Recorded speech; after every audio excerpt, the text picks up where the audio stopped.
All right. So we'll go ahead and get started for today's presentation. So once again, a quick plug for the AMSSM Library Sports Ultrasound Pathology. So this is a really great opportunity to take the pathology that you're seeing in clinic and training room or even the sidelines and actually turning this into a publication. So the AMSSM Sports Ultrasound Committee is looking for both common as well as unusual pathology to add to this library. It's a really great way for trainees, including residents, fellows, and then even staff to add to the growing case series and also get a peer-reviewed reference for your CV. So more information can be found under the AMSSM webpage under the ultrasound tab. You can also contact Josh Romero for this as well too. Then going to be introducing our presenter for today. This is going to be Dr. Kuntal Chowdhary. So she's currently a sports medicine fellow at the New York Presbyterian Hospital in the Columbia and Cornell track. Prior to her fellowship, she completed her PM&R residency at the University of Pittsburgh Medical Center, where she served as an administrative chief resident. During her time in residency, she received the UPMC Medical Executive Committee grant to design a more comprehensive curriculum for resident ultrasound education. In addition, she was part of regenerative rehabilitation research for the Rehabilitation Medicine Science Training Program, the RMSTP program, and received the Scott Nadler Passer Musculoskeletal Research Grant from the Foundation of PM&R to fund research investigating the effects of age on the efficacy of PRP. And after completing her fellowship, she will be staying on as faculty in New York as an assistant professor of clinical rehabilitation medicine at the Weill Cornell Medicine program. And today she's going to be giving us a presentation on the medial antebrachial cutaneous neuritis of the upper arm. All right, Kuntal, I'll go ahead and see if you can start sharing your screen here. All right, perfect. All right, are you able to see that? Yep, that looks great. All right. Well, thank you so much for that introduction, and I'm very excited to be sharing my case on the medial antebrachial cutaneous neuritis with associated ultrasound evaluation of the upper arm in the context of advanced scanning of neurovascular structures. So the objectives for today will be to describe the basic protocol that can be used to complete an upper arm scan where there is suspected pathology in the area. In addition to scanning the muscular and connective tissue structures, we will also further evaluate nerves, as these may be the source of pathology, as we saw in our specific case. We will do this through the discussion of this case, and this required an in-depth ultrasound scanning of the upper arm to lead to the final diagnosis. We will finally evaluate the normal anatomy and identify pathologic ultrasound findings, which will then be presented in an ultrasound report. With that, let's begin with our case. So our case is of a 19-year-old Division I collegiate tennis player who presented to our sports medicine clinic with a 6-year history of right neck, posterior shoulder, medial arm, and medial forearm numbness and tingling. Prior to presenting to our clinic, she had seen several specialists, including orthopedic surgery, vascular surgery, pain management, and other sports medicine physicians. She had an extensive surgical and procedural history, including a right subscapular corticosteroid injection, right shoulder arthroscopic suprascapular nerve release, right anterior and middle scaling diagnostic anesthetic block, right anterior and middle scaling botulinum toxin injection, and 3 months prior to presentation, she had a right anterior and middle scaling release. After surgery, she continued to have pain and numbness and tingling in the trapezius muscle that continued to travel down the medial arm into the medial forearm. And the symptoms were debilitating enough that she was unable to play and was considering medical retirement at that time. We completed a thorough physical exam, and our physical exam revealed some relevant findings described here, which include a palpable cord felt over the medial arm, decrease in sensation over the medial arm and forearm, reproduction of the symptoms with tensioning of the medial cord in which the shoulder is depressed, then abducted to 110 degrees, while maintaining the shoulder in external rotation, elbow extension, forearm supination, wrist and finger extension, and during this maneuver, she felt the reproduction of the numbness and tingling in her medial forearm. Of note, her strength was full and her reflexes were intact. To help determine how we appropriately determined the diagnostic scan that would help in the diagnosis of this patient's pathology, we must first understand the differential. Starting proximal to distal, our differential included T1 radiculopathy, neurogenic thoracic outlet syndrome, medial cord plexopathy, medial antebrachial cutaneous neuritis, or medial cutaneous nerve of the forearm is the other term that we can refer to it as. For the purposes of this presentation, I will continue to refer to it as the MAC nerve. Based on the symptomology, we knew to look at nerve-related pathology, and given that the patient's prior procedural and surgical interventions were primarily based proximally with no relief of symptoms, this allowed us to focus our ultrasound examination on the upper arm, as this area had not yet been explored. The upper arm scanning protocol includes the anterior and posterior aspects of the arm. To cover the anatomy of this region, the scanning protocol can be divided into three broad categories, including muscles, nerves, and vessels. For the purposes of this case, we will be focusing on the anterior arm, looking at the muscles, which include the anterior deltoid, coracobrachialis, biceps brachii, long and short heads, and brachialis muscles. Relevant nerves to include in the scan also include the median nerve, the ulnar nerve, the musculocutaneous nerve, the lateral anterior antebrachial cutaneous or lateral cutaneous nerve of the forearm, and the MAC nerve. We can also scan the vessels for pathology. However, this does typically remain outside the scope of a sports medicine physician and can further be evaluated by our vascular colleagues. Optional muscles to also include in this scan, if we're considering the entire upper limb, would include the pectoralis minor and pectoralis major muscles as well. To begin our scan, we will first start by positioning the patient. The patient will be lying supine with the arm extended. We will begin our scan proximally, starting at an axillary view to best evaluate the landmark muscles, vessels, and nerves that can be followed distally. The axilla will be our quote-unquote home base. For our equipment, we will use a linear array transducer when available, utilizing the highest frequency when possible. For focused nerve scans, our preference is to use the highest frequency available, which comes in the form of a small footprint linear array ultrasound transducer, which can be visualized here on the right. And as a reminder of the basic anatomy, the anterior compartment of the arm has three muscles: the coracobrachialis, the biceps brachii, and the brachialis. The coracobrachialis, pictured here, originates from the tip of the coracoid process, medial to the insertion of the short head of the biceps. It inserts onto the medial aspect of the middle third of the humeral shaft.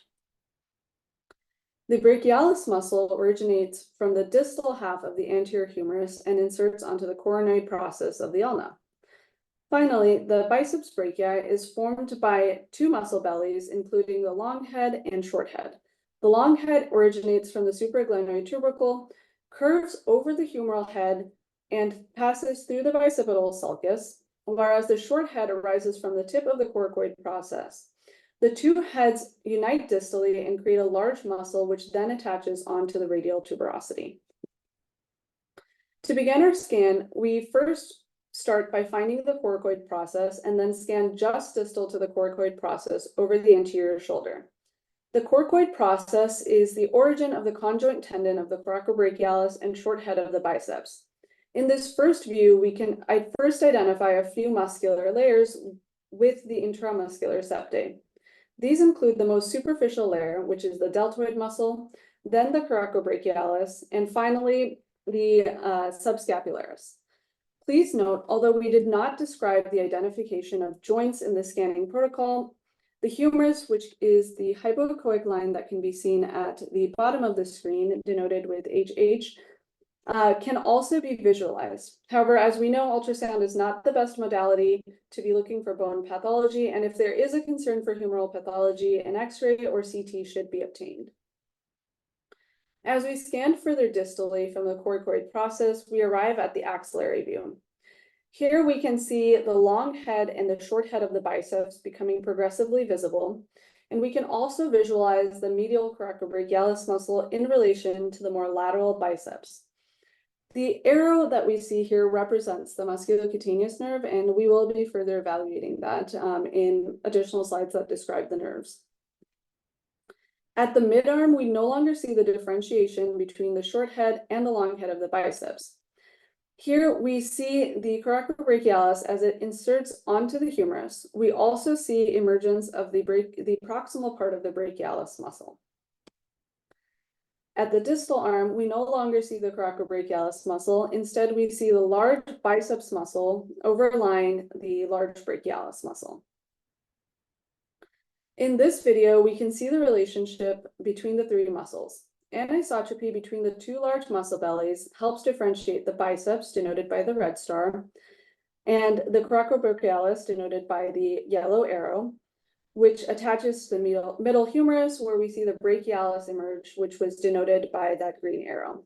So here the video will loop again without those arrows, where again we can see the coracobrachialis become smaller in size as it attaches to that middle humerus, and the brachialis emerges and becomes larger on the screen as we scan more distally. The medial brachial cutaneous and the medial antebrachial cutaneous, which again I'm shortening to the MAC nerve for the remainder of the presentation, branch off the medial cord of the brachial plexus, which originates from the C8 and T1 nerve roots. The visualization of the cords is typically difficult on ultrasound. However, these can be visualized under the pectoralis minor muscle, which is part of our optional scan and can be seen in relation to the axillary artery. For the sake of this discussion, we won't delve into the complete brachial plexus scan, but we will focus on the available visualization at the level of the upper arm.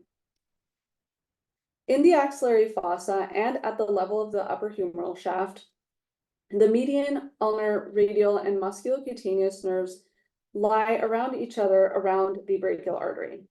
The median nerve is anterior to the artery, as we can see here. I don't know if you're able to see my pointer, but the brachial artery is seen here, and the median nerve is seen just anterior to it. The ulnar nerve is the ulnar nerve is more posterior. The radial nerve is deeper and more lateral. The medial brachial cutaneous nerve initially travels at the posterior aspect of the arm, as we can see in this visualization, and is therefore not included in the anterior upper arm scan, as it is seen more posteriorly. So we will not include visualization of the medial brachial cutaneous nerve for the remainder of the presentation as well. Finally, the MAC nerve is superficial to the axillary artery and vein between the median and ulnar nerves. At the middle third of the arm, the median nerve passes deep to the artery. The ulnar nerve still sits in close proximity to the artery and the median nerve, whereas the radial nerve travels within the spiral groove along the radial artery in the posterior arm. The musculocutaneous nerve travels in the intermuscular septum between the biceps and the brachialis. The MAC again can be identified distally by following the basilic vein between the brachialis and now the triceps brachii muscles. Finally, at the distal third of the arm, the median nerve approaches the medial side of the arm along with the brachial artery. The ulnar nerve moves posteriorly in close contact with the triceps muscle. The radial nerve emerges from the posterior aspect of the arm and moves to the anterolateral aspect of the arm. And finally, the musculocutaneous nerve becomes that terminal sensory branch known as the LAC, or the lateral cutaneous nerve of the forearm, which continues in the intermuscular septum between the biceps and the brachialis. The MAC pierces the brachial fascia at this point, and it overlies the biceps brachii muscle and courses at the ulnar aspect of the brachial artery. At the elbow level, the MAC does continue to run together with the basilic vein, which does help make its identification much easier. So now let's translate that to the ultrasound exam. So here at the axillary fossa, we can see several nerves that are sitting in close proximity to each other as they lie around the brachial artery. Again, the median nerve, which is seen by this red arrow, is more anterior to the artery. The ulnar nerve, which is seen by the green arrow, is more posterior. The radial nerve is seen deep and more lateral, and it is often described as a string of pearls kind of appearance. The musculocutaneous nerve is denoted here by the blue arrow. And finally, we can see the MAC nerve, which is the yellow arrow, sitting on top of that axillary artery between the median and the ulnar nerves. At the middle third of the arm, the median nerve, denoted again by the red arrow, will eventually pass deep to that artery as we had previously discussed, and the ulnar nerve, denoted by the green arrow, will continue to sit in close proximity to the median nerve and the artery. The radial nerve and the musculocutaneous nerves are not visualized in this view, but we can continue to see the MAC nerve here, which is again denoted by the yellow arrow sitting close to the basilic vein, which is identified here by BB. Now, to discuss the findings of this specific case, although we haven't discussed the full brachial plexus scan in this presentation, please stay tuned for my co-fellows presentation in June. I did want to include this image here to help understand the full spectrum of the nerve anatomy. More proximally at the neck, we did find an anatomic variant, which is notable. Here we see the C5 and C6 nerve roots were noted to be passing under the thyrocervical trunk on the right as compared to the left, whereas they were sitting on top of the thyrocervical trunk on the left, which is in typical fashion. Again, we did not find any proximal symptoms on exam. However, this does demonstrate our typical scanning protocol where we scan nerves from the neck all the way down to the fingertip. Starting with the optional part of the scan that we had completed on our patient, we first looked at the pectoralis minor muscle, which we evaluated here, and looked at the cords of the brachial plexus, again, located around the axillary artery. Here we see the lateral and posterior cords in long axis, and these show no abnormalities. As we move down the upper arm, as previously described, we again evaluated the axillary view, and we were first able to find our MAC nerve, again sitting between the median and the ulnar nerves. As described previously, we scanned the MAC nerve down the arm, and while we did this, we looked at the architecture and echogenicity of the surrounding musculature, including the coracobrachialis, biceps, and the brachialis muscles. You can see that here, as we're scanning distally down the arm, you can see a good visualization of those muscles, and we can see no evidence of any denervation that would be indicated by hyperechoic musculature or change in the echogenicity. As we scanned our patient proximal to distal and then back distal to proximal, we noted a hyperechoic structure denoted here by this yellow arrow. This tissue was initially thought to be a ligament of Struthers that was causing some sort of compression. However, on ultrasound evaluation, there was no ligament of Struthers, which, if present, would typically run from a supracondylar bone spur to the medial epicondyle and pass over the median nerve, which is seen, loop this back, right here, as denoted by that green arrow passing on our screen from right to left. Here, through the more detailed anatomy scan, we did discover that there was an anomalous slip of the superficial coracobrachialis that is denoted by that hyperechoic structure that we're seeing here. Let me loop this back. Oh, sorry, I don't know why this isn't playing. Okay, there we go. So we did note that this was an anomalous superficial slip of the coracobrachialis that was passing just over that median nerve again, which we see going from screen right to screen left and joining with the main head of the coracobrachialis. There was visible snapping of the MAC nerve and basilic vein over the aponeurosis that we had noted on exam, and you can see that that is happening here. As we look at this yellow arrow, you see a squeezing of a structure over that thick hypoechoic structure, and that represents that basilic vein and MAC nerve. This is likely the site of irritation and is what we had noted to be causing the patient's pain and paresthesias. And I'll let that loop one more time so you can see that snap right there. So we obtained an MRI of the humerus for further evaluation, which also demonstrated fascial thickening noted around the MAC nerve. However, the fascial thickening was interpreted as that of the medial triceps in close proximity to the MAC.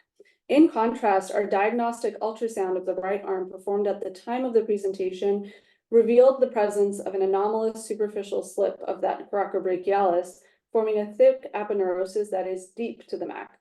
Therefore, the ultrasound examination was able to accurately delineate the anatomic variant that resulted in the patient's symptoms. In our final report, we included the examination, which was of the right arm and right axilla, the date of the study, the indications, and details of the high-frequency transducer that was utilized. First, the muscles that were visualized are described. Here, they demonstrated normal bulk and echogenicity, indicating no denervation patterns suggesting nerve injury or otherwise. Then the commonly scanned nerves of the arm are described along with the key viewpoints that demonstrated no focal abnormalities. A focused examination of the MAC nerve is described. Again, we saw an anomalous superficial slip of the coracobrachialis that passes over the median nerve and then joins with the main head of the coracobrachialis, forming an aponeurosis that passes down through the arm and interfaces with the MAC and the basilic vein that then attaches to the medial epicondyle. As seen in the prior video, we described the visible snapping of the MAC nerve and the basilic vein over the aponeurosis, which again, we did note was also palpable on exam. The final impression reads as the following. Focal thickening of the right MAC with presence of an anomalous superficial slip of the coracobrachialis that passes over the median nerve, then joins with the main head of the coracobrachialis, forming a thick aponeurosis that directly abuts the MAC.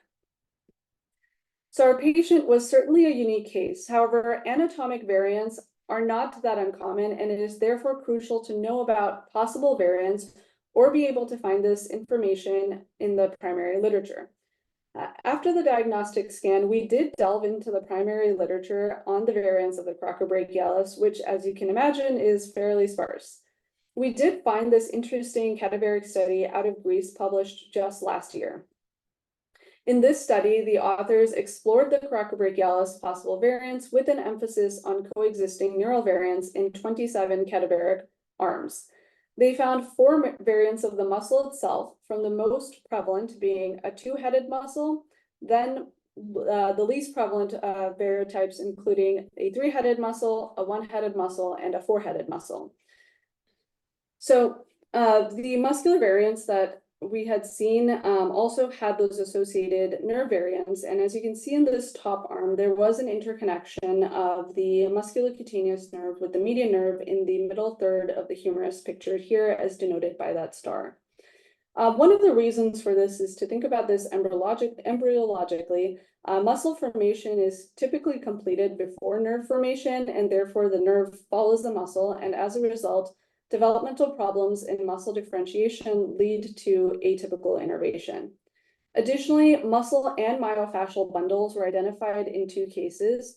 One was identified between the coracobrachialis and triceps brachii medial head, and another was identified between the biceps brachii short head and the upper arm fascia, which is somewhat similar to our case where we did see a slip of that coracobrachialis forming a thick aponeurosis as it attached to the main muscle belly. So with that, a detailed history and physical exam is of course paramount to guiding any ultrasound evaluation of any body region, but especially the upper arm. Yeah, did you see my spam of the upper arm? Detailed ultrasound examination of the upper arm should Yeah, I did. Yeah, sorry. Yeah. Of the Like, muscles, nerves, and vessels. And this. So it's done for. No, we actually fixed it. Oh, Hey, what? just a reminder, if everyone can go ahead and mute their speakers here. Thank you. So this does require a strong understanding of the anatomy, variance, and the relationship of the structures scanning proximally to distally. Finally, as we can see in our case, ultrasound can accurately diagnose nerve-related pathology in the upper arm, and this may be difficult to delineate on MRI, as we saw in the MRI that we had obtained of the humerus. So with that, thank you so much for tuning in. I did want to give a few acknowledgements. So first, I'd like to thank my program directors, Dr. Visco, with whom I had seen this case, as well as my program director, Dr. Suhu. I also wanted to thank my co-fellow, Brandon, who volunteered his lovely arm for the normal pictures in this scan. So thank you all. And I am open for any questions or comments you may have. All right, thank you so much, Kuntal. That was a really great, presentation. So yeah, I'll go ahead and open up to any questions or comments, or I can start talking as well too. One thing I was gonna kind of bring up was just your second point, especially is that, with these really small, cutaneous nerves, especially the ones that we don't scan as frequently, I think it can be really intimidating, first time and kind of get daunting, thinking about the scan and everything like that. But as you had mentioned, that second point and the conclusion is just, go back to the basics, really hammer the anatomy and understanding that, especially the course for these nerves. And I think you're going to find that it's easier to find these, especially pathology, if you just go ahead and go back to those basics. So as you had mentioned, for the MAC nerve, has a very typical course, especially in the upper arm region near the basilic, vein, as well as in the brachial artery. And then also kind of between the ulnar and median nerves. And so just kind of using that almost as your home base to go back to and follow that both in, proximally and distally, I think is really helpful. Otherwise, obviously, sometimes with these cutaneous nerves, you can go ahead and get lost. One other thing that sometimes I'll find, especially for these kind of one-off nerve scans, is just always doing a contralateral, comparison as well too. Just because obviously, in some of these cases, we don't have as much normative, values for the nerves that we do, like the median nerve, the more common nerves that we scan. So sometimes then kind of comparing side to side for these smaller nerves, you can start to detect anatomical, differences, especially with the cross-sectional area, that sometimes can be helpful to kind of, confirm the diagnosis. So those are kind of just two comments I wanted to make. We just had one question then. What was then the treatment plan for the patient? Did they end up getting like an additional injection, or did they end up needing a surgery for this? Yeah, so we in office, after finding this finding of that anomalous slip of the coracobrachialis, we actually did perform a hydrodissection of the MAC nerve at the site of the entrapment with a large volume of about 20 cc's. And that did provide partial relief for a complete relief for a few weeks. However, the symptoms did recur, and we did repeat the hydrodissection. We also had discussed surgery as a possible option for release of that superficial slip of the muscle.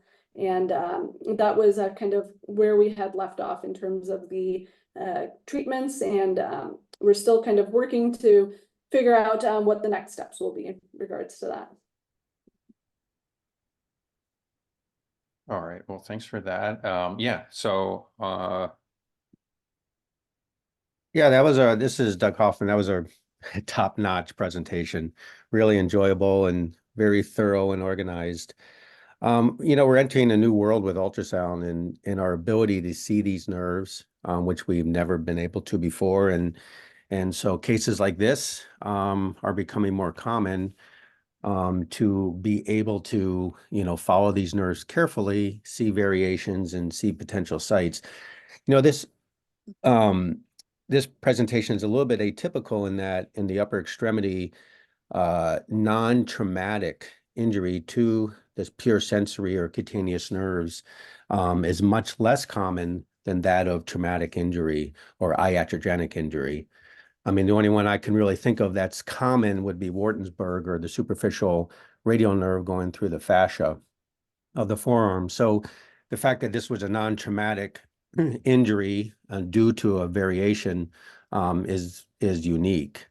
And so again, just to emphasize, what I do in these situations is, I always have the mantra, what do we know? Well, we know where the nerve starts. So despite all the variations, particularly as they form their terminal branches, you pointed out where to find a nerve proximally. So even with the variation proximally, typically you can still find a nerve and then just carefully map it out distally. More commonly, as I mentioned, iatrogenic injury is the mechanism. And so the history then really helps you focus on where to, focus your diagnostic ultrasound. I know for the medial antebrachial cutaneous nerve, the places I've seen the most would be cubital tunnel releases where iatrogenic injury occurs, and particularly the medial epicondylar branch.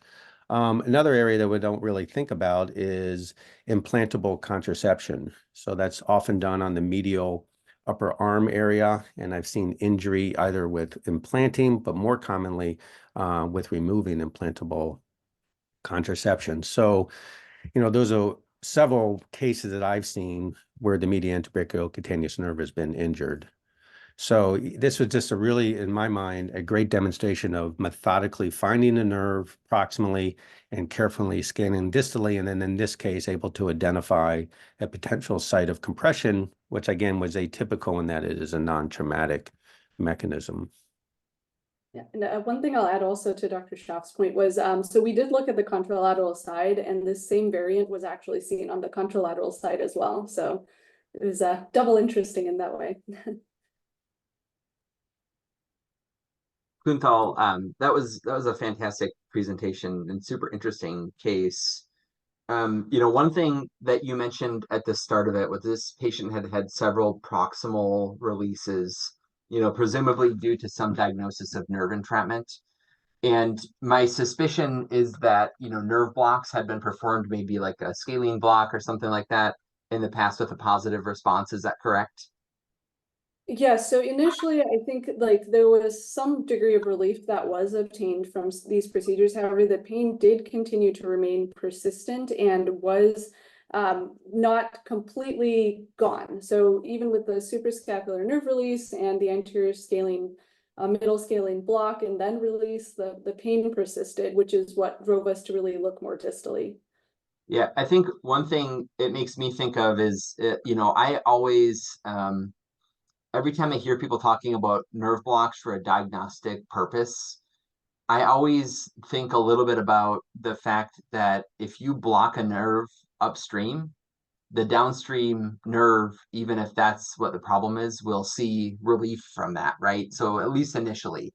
And so people talk about before we started, I was talking about a nerve block patient that I had, and he had relief from it.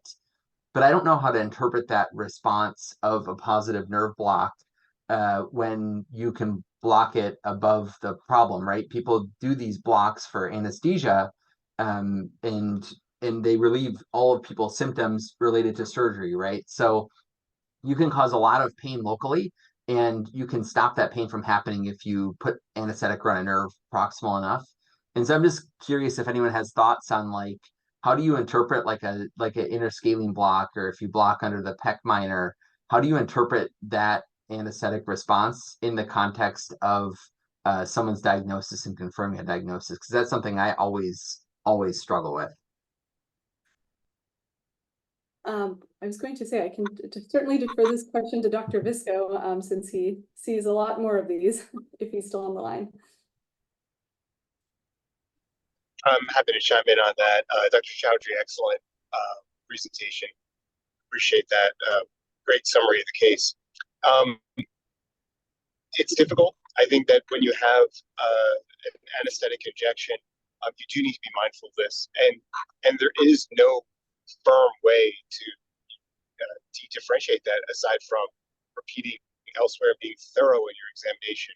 But I think one of the main educational points here is that it's critical to be thorough and look downstream and upstream, and that's a part of our routine sonographic evaluation. So even if someone is sent for very clear and isolated, for example, ulnar neuropathy at the elbow, we will scan more proximally and more distally to identify any concurrent or confounding lesions. And to Dr. Hoffman's point, and the point that Dr. Chowdhary made following it is that there was a contralateral anatomic variant here, and it was only because of the repetitive tennis and the positions that she had to be in with her tennis playing that really in the upper arm positions that put tension on this back nerve from the underlying anatomic variant on the affected arm. So it was a bit of a traumatic, recurrent, repetitive type of an injury.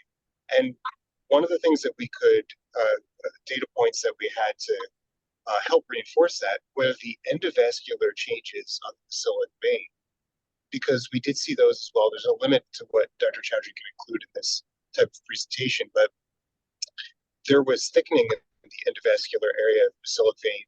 And one of the symptoms that came along with this was hand swelling. That would, at her most severe, would affect that hand as well. And this is, as Dr. Chowdhary mentioned, in evolution in terms of how we resolve this. We did encourage her to see a surgeon, but because she's already had one surgery proximally, as you might imagine, she's a bit reluctant to pursue additional surgeries. So this is Doug again. So was the thought that there's also a question about what you use for hydrodissection, but was the thought that not only to anesthetize a nerve, but actually try to decrease with a high volume, decrease that little snap to help you understand whether that was the site of compression there by just a higher volume and moving the nerve away from that anomalous band? You got it, Doug. And you know, when we approached it, in discussion with her, we really discussed all the way around this case. And you know, she's a smart kid, and is actually probably coming to the AMSSM, helped us write up the poster actually. So wants to go into medicine now. You know, she really could get into it. You know, we talked about, well, what if we did a hydro or an ultrasound guided release? You know, we don't know what's going to happen. We don't know the vascularity of this tissue that's been done. What if we did an ultrasound hydrodissection of the tissue? We wanted to separate everything away with the hydrodissection, get the vessel and the nerve, this tissue, try and create as much space as possible to decrease the snapping in the vein. And you know, with 100% relief temporarily, we felt good enough about it to think that the next step might be to address the underlying tissue, but nothing could last. We talked about repeating additional approaches, different injectates, but yeah, I think this case is still in evolution. Yeah, well, interestingly, Chris, I don't know if you've seen this. I've seen the exact same thing of a nerve snapping over, but the medial intermuscular septum of the ulnar nerve doing that prior to the cubital tunnel where it snaps over that intermuscular septum. Absolutely, that would be a common one to see for sure. And you know, the other thing this sort of brings in is arm positioning and hand positioning, thinking about the biomechanics, both during the examination and how we you know, evaluate the stuff. But knowing the anatomy, knowing the variants, scanning proximally, distally, these are the fundamentals. All right. Well, thank you so much, Chris, for chiming in there. Really appreciate it. So unless anyone has any other questions or comments, we'll go ahead and close this out then today. Thank you so much.